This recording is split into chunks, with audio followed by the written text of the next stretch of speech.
నమస్తే, welcome to RP7 news. Andhra Pradesh ప్రభుత్వ అసమర్థత వల్లే మునేర్ డ్యాంకి ఈ దుస్థితి ఏర్పడినట్లు నియోజకవర్గ ఇన్ఛార్జి శ్రీరామ్ రాజగోపాల్ తాతయ్య విమర్శించారు.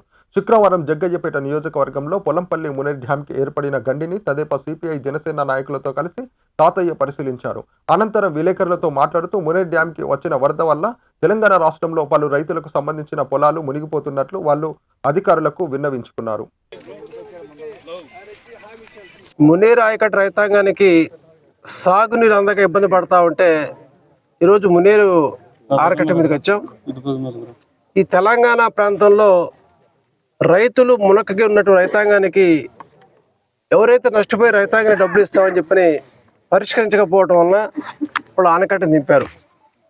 దానివల్ల 20,000 ఎకరాలు మునేరు ఆయకట్టుకున్న రైతాంగం నీరు అందక అటు వరి పొలాలు కావచ్చు, మిర్చి తోటలు కావచ్చు, రైతులు ఇబ్బంది పడుతూ ఉన్నారు. మేము ఇక్కడికి వచ్చి విచారిస్తే రైతులు చెప్పే మాట ఏంటంటే డిసెంబర్ 11 కల్లా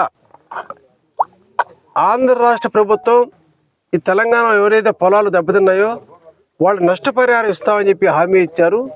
హామీ ఇవ్వకపోవడం వల్ల మేము కట్టదింపామని చెప్పి చెప్తా ఉన్నారు. ఈ ప్రభుత్వం సిద్ధశుద్ధి ఉంటే 20,000 ఎకరాల ఆయకట్టుని రైతులు ఇబ్బంది పడతా ఉంటే కనీసం పరిష్కరించకుండా వాళ్ళతో చర్చలు కూడా జరగకుండా డిపార్ట్మెంట్ కానీ ప్రభుత్వం కానీ ప్రజాప్రతినిధులు డిస్కస్ చేయకుండా వదిలేయడం వలన ఇప్పుడు రైతులు ఇబ్బంది పడుతున్నారు. ఇప్పటికైనా ప్రభుత్వం డిమాండ్ చేస్తూ ఉన్నాం, అది పరిష్కరించి ఆ కట్టగా ఏదైతే కట్ట తెంపారో ఆ కట్టను పూడ్చి రైతాంగాన్ని అది కూడా డిమాండ్ చేస్తూ ఉన్నాం.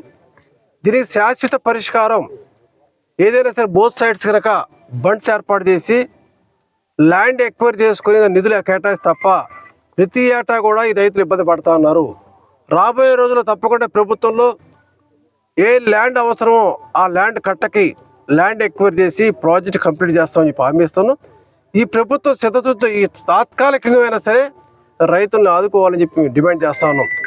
వాళ్ళు చెప్పేది అధికారులు వచ్చారట, ఇక్కడ అధికారులతో రైతులతో మాట్లాడారట, ఎకరానికి ఇంత అమౌంట్ ఇస్తామని చెప్పి అన్నారట. తర్వాత అధికారులు రాలేదు, నాయకులు రాలేదని చెప్తా ఉన్నారు.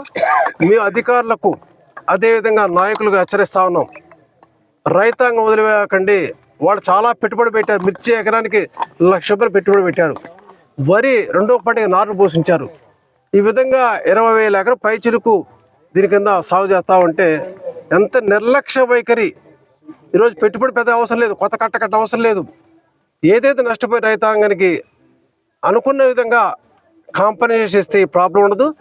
మేము ప్రభుత్వం డిమాండ్ చేస్తాను, లేని పక్షంలో రైతాంగం పోరాటం చేస్తామని చెప్పి హెచ్చరిస్తా ఉన్నాం.